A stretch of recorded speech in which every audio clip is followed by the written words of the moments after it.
¿Te imaginas un mundo sin sintetizadores? Sin los sonidos cósmicos del Moog,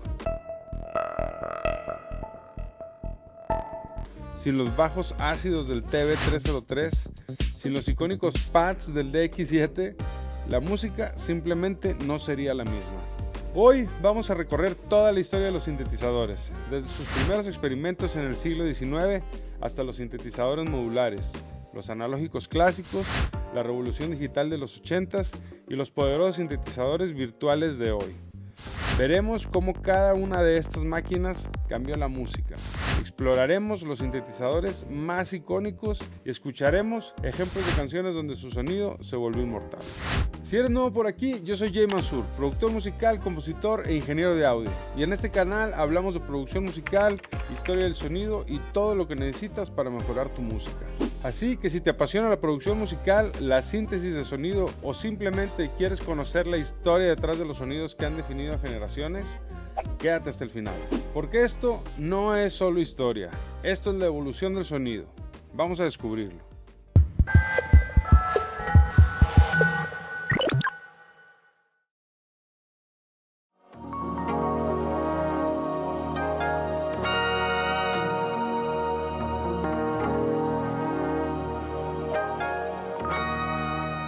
Esta es la historia y evolución de los sintetizadores de audio. Primeros experimentos electrónicos, 1897 a 1940.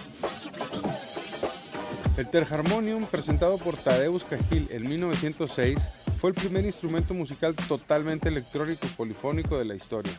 Esta colosal máquina de 200 toneladas usaba enormes ruedas tonales electromagnéticas para generar sonidos similares a los de un órgano o piano, y los transmitía por líneas telefónicas a hoteles, restaurantes y hogares suscritos a su hilo musical.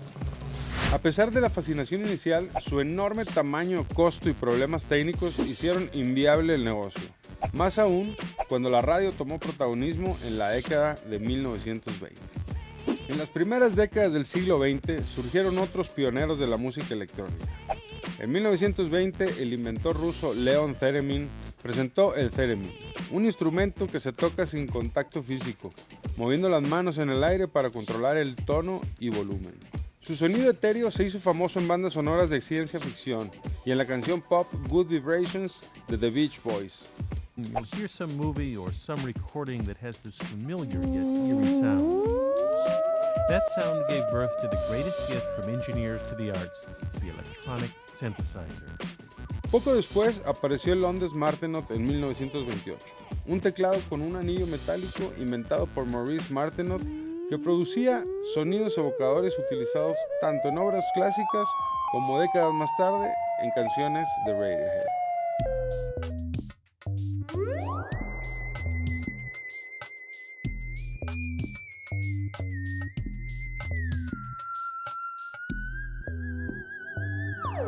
Otros inventos notables fueron el Trautonium en 1929 de Friedrich Trautwein, una especie de sintetizador monofónico precursor, y el Hammond Nova Chord en 1939, un teclado electrónico polifónico que ya usaba divisores de frecuencia y filtros para moldear el sonido. Estos primeros instrumentos electrónicos sentaron las bases de la síntesis de sonido, aunque estaban limitados en timbre y diseño, esperando los avances en electrónica que llegarían a mediados del siglo. Los años 50, pioneros de la síntesis en laboratorio. En la década de 1950, la idea de sintetizar sonido pasó del experimento artesanal a los laboratorios de investigación. Un hito crucial fue el RCA Mark II Sound Synthesizer en 1957, un gigantesco sistema instalado en el Centro de Música Electrónica Columbia, Princeton. A diferencia de instrumentos anteriores, este sintetizador no se tocaba en vivo, sino que se programaba mediante tarjetas perforadas y cinta de papel. Fue el primer sintetizador programable de sonidos, capaz de generar tonos por medios electrónicos con osciladores de válvulas, y se usó para componer música electrónica académica. Compositores como Milton Babbitt y Mario Davidovsky crearon piezas vanguardistas con el RCA Mark II, explorando nuevas texturas sonoras imposibles de obtener con instrumentos tradicionales. En esta época, la síntesis electrónica era experimental y poco accesible fuera de los estudios especializados. Sin embargo, sentó bases conceptuales importantes. El ingeniero Harold Bode ya en 1961 había propuesto la idea de un sintetizador modular portátil utilizando transistores. Bode inventó el Melochord, considerado el primer sintetizador controlado por voltaje. Este concepto, controlar parámetros de osciladores y filtros mediante tensiones eléctricas, sería la piedra angular de los sintetizadores analógicos venideros. La visión de Bode inspiró a ingenieros e inventores al final de los 50 y comienzo de los 60. La idea de construir instrumentos electrónicos modulares donde diferentes módulos como osciladores, filtros, amplificadores, etc.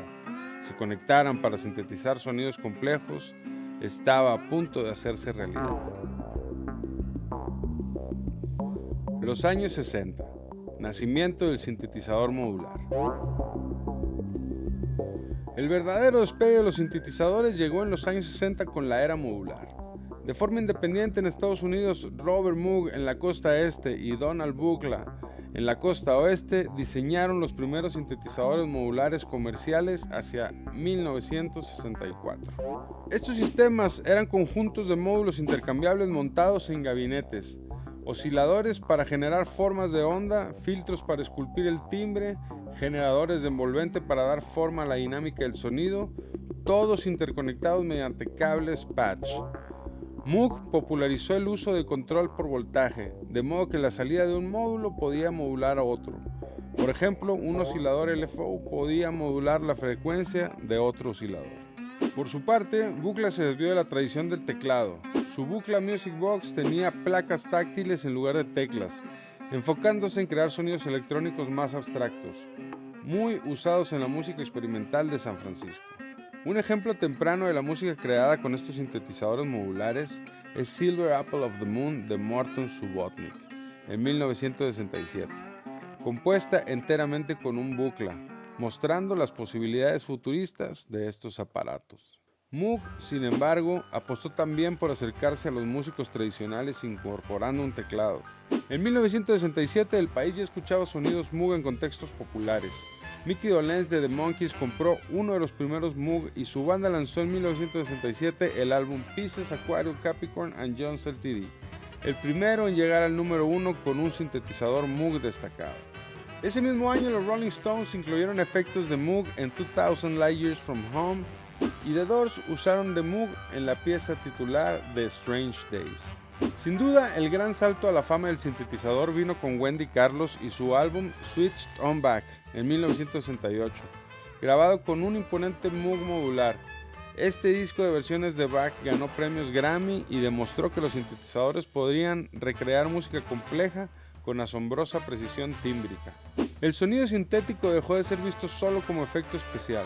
Carlos y posteriormente el japonés Isao Tomita, con discos como Snowflakes Are Dancing en 1974, mostraron que se podía hacer arte en serio con estas máquinas. En el 68 y el 69, el sonido del Moog realmente conquistó al público masivo.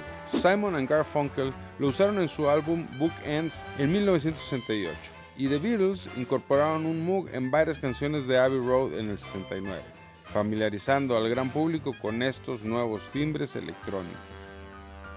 A finales de los 60, la mesa estaba servida para que los sintetizadores pasaran de los laboratorios a los estudios de música pop. Los años 70, la era del sintetizador analógico en la música popular. Si los 60 habían visto nacer al sintetizador, los años 70 lo crearon y lo llevaron de gira. Los primeros sistemas de Moog y Buchla eran caros y voluminosos, pero la rápida evolución de la electrónica de estado sólido permitió reducirlos de tamaño. En 1970, Robert Moog presentó el Minimoog Model D, un sintetizador analógico portátil que integraba módulos básicos en una sola unidad. El Minimoog ofrecía 3 osciladores, filtro resonante y envolventes, controlados con un teclado de 44 teclas. Todo un arsenal sonoro en un instrumento relativamente compacto y estable. Esta innovación acercó la síntesis a los músicos de rock, jazz y pop, que ya no necesitaban una sala entera y un ingeniero para usar un sintetizador. Músicos de rock progresivo como Keith Emerson de Emerson, Lake and Palmer se volvieron famosos por sus solos estruendosos de Moog. La canción Lucky Man de 1970 termina con un solo de Minimoog que se volvió emblemático por su expresividad y sonido novedoso en aquel entonces. También Rick Wakeman de Yes y Richard Wright de Pink Floyd incorporaron sintetizadores en sus álbums, agregando capas cósmicas y efectos espaciales a la música rock. El Minimoog y otros sintetizadores monofónicos de la época, como el ARP 2600 o el británico EMS BCS3 usado por Pink Floyd en On the Run, definieron el sonido de los 70 gracias a sus bajos gruesos, solos agudos y efectos psicodélicos. Por primera vez, los tecladistas podían rivalizar con los guitarristas en protagonismo escénico. No era raro ver enormes modulares Moog adornando el escenario como muros de cables y perillas por puro efecto dramático. En la música funk y R&B, Stevie Wonder adoptó entusiastamente los sintetizadores. Colaboró con los ingenieros Malcolm Cecil y Robert Margouleff en el proyecto Tonto, The Original New Timbral Orchestra, un gigantesco sistema modular multimarcas para crear sonidos innovadores en canciones como Superstition en 1972 y Living for the City en 1974. Hacia mediados de la década, los sintetizadores estaban presentes en géneros tan diversos como el krautrock alemán, con Kraftwerk experimentando con sonidos electrónicos robóticos, el reggae dub con Lee Scratch Perry usando efectos electrónicos y, por supuesto, la música disco. A finales de los 70 llegaron los primeros sintetizadores polifónicos asequibles, marcando otro salto evolutivo. Hasta entonces, la mayoría de los sintetizadores analógicos solo podían tocar una nota a la vez. En 1978, la compañía Sequential Circuits lanzó el Prophet 5, el primer sintetizador polifónico programable con control digital y 5 voces analógicas. Then add a bit of bass.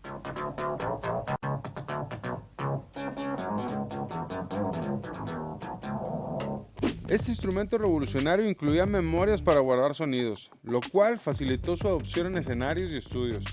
Ya no había que recablear ni girar perillas frenéticamente entre canciones, bastaba con llamar al preset guardado. El Prophet 5, junto con otros sintetizadores polifónicos estadounidenses y japoneses, como el Oberheim OBX de 1979 o el Yamaha CS80 de 1976, aceleró la integración del sintetizador en la música popular. Bandas de rock y pop incorporaron cálidas capas de cuerdas sintéticas y pads etéreos en sus canciones. Por ejemplo, Phil Collins usó el sonido de cuerdas del Prophet 5 en In the Air Tonight en 1981 para darle su atmósfera dramática.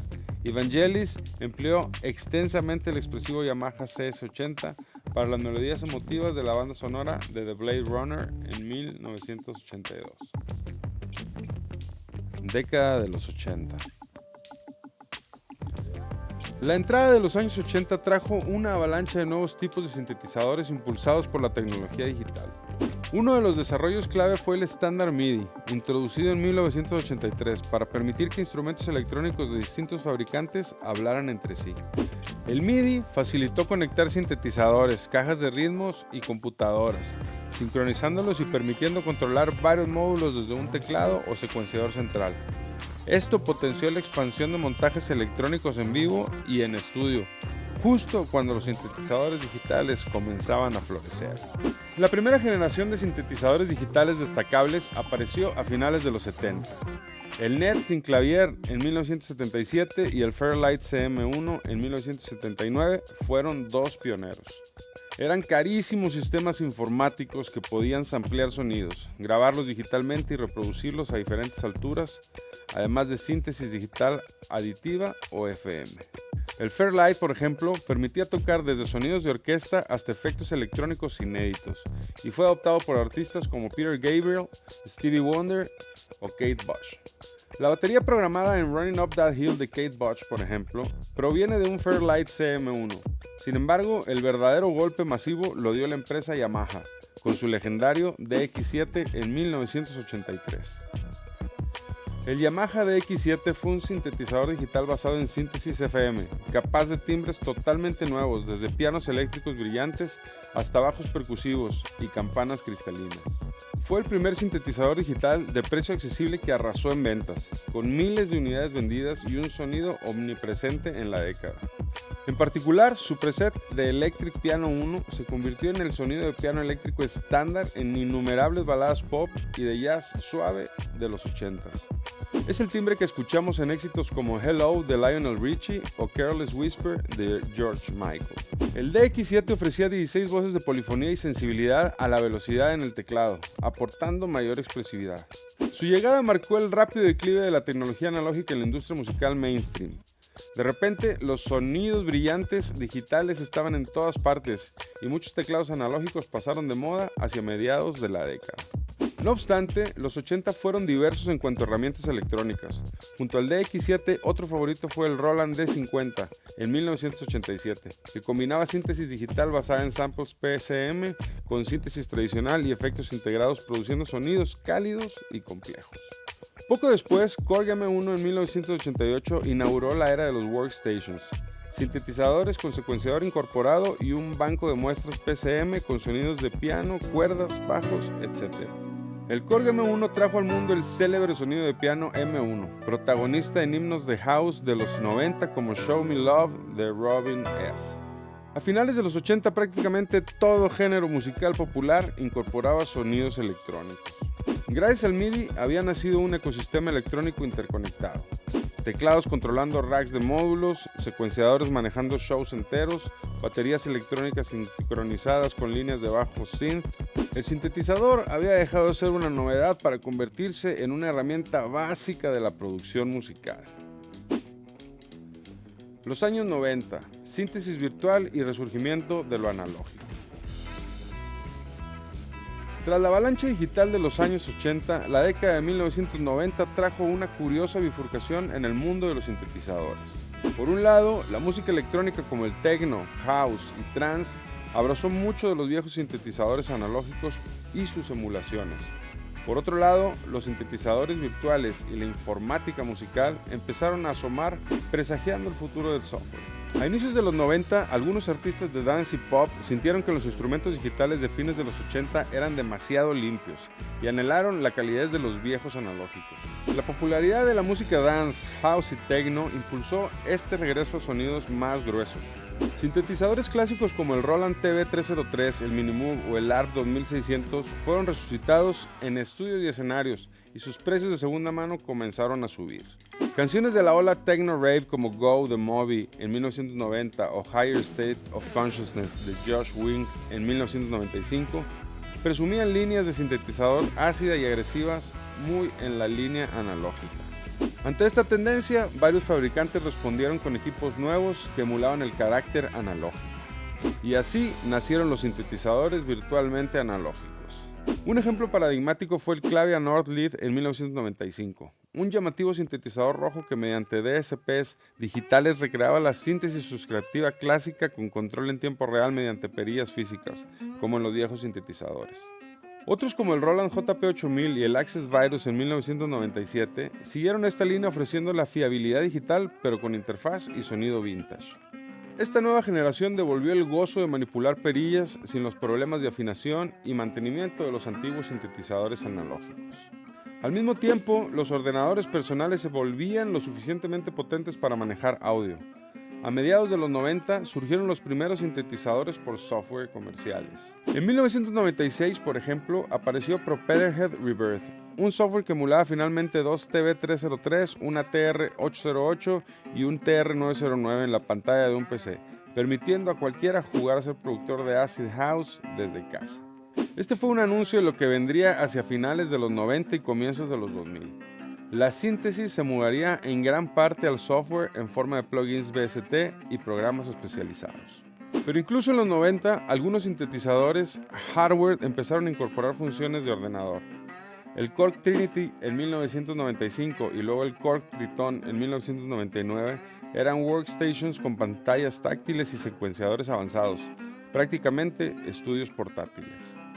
Protocolos como Open Sound Control y mejoras en MIDI permitieron interacciones más profundas entre ordenadores y sintetizadores externos. Un fenómeno interesante de los 90s fue la aparición del mercado de instrumentos vintage. Mientras algunos productores seguían fascinados con lo último, otros rebuscaban en el pasado. Grupos de synth-pop y rock alternativo comenzaron a coleccionar viejos sintetizadores analógicos por su valor estético y sonoro.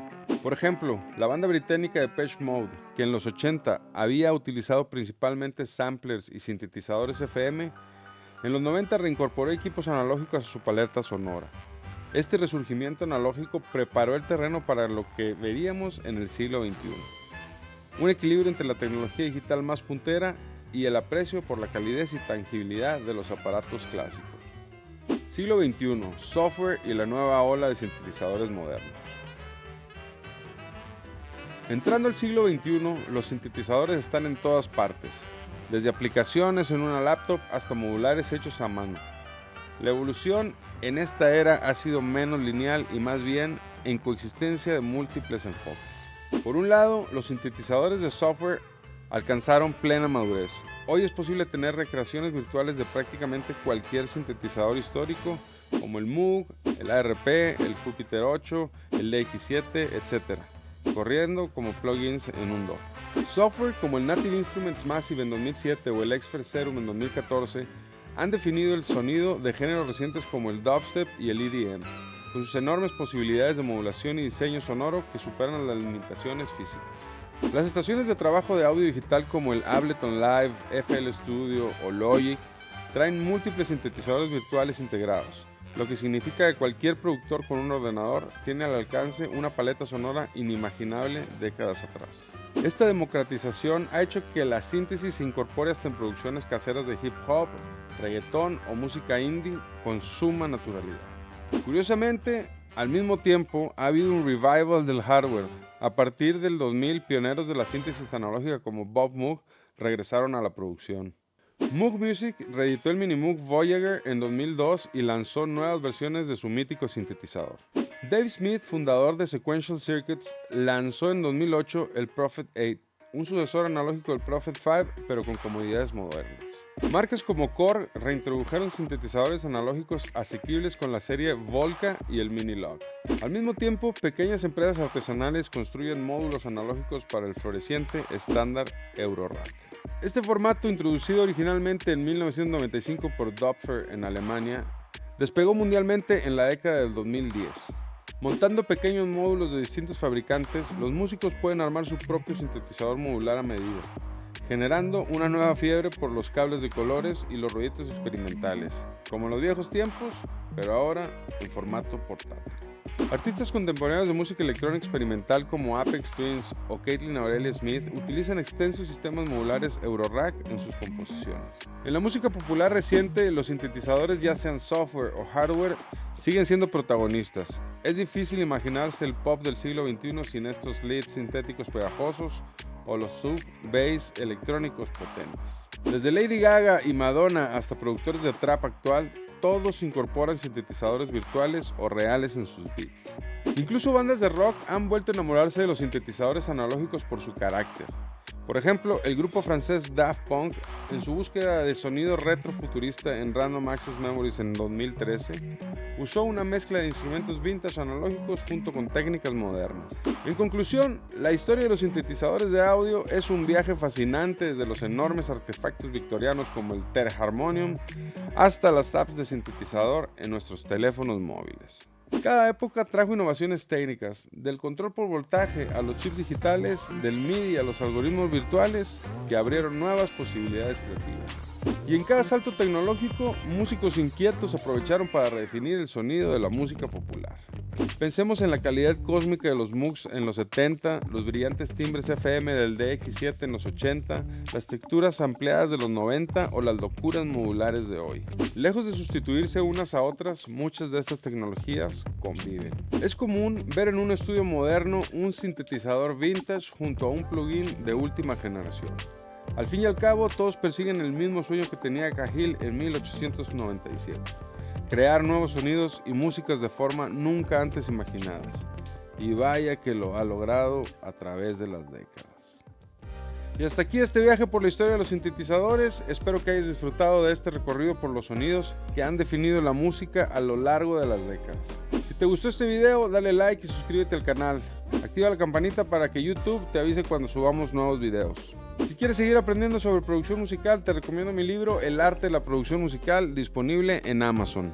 También puedes visitar mi página web musicnobs.com, donde encontrarás recursos exclusivos, y si quieres llevar tu producción al siguiente nivel, únete a mi comunidad en Patreon o contrata mis servicios en Fiverr. Todos los enlaces están en la descripción del video. Y ahora dime en los comentarios, ¿cuál es tu sintetizador favorito de todos los tiempos? ¿Prefieres el sonido cálido de los analógicos o la versatilidad de los digitales? Te leo aquí abajo. Nos vemos en el próximo video y hasta pronto.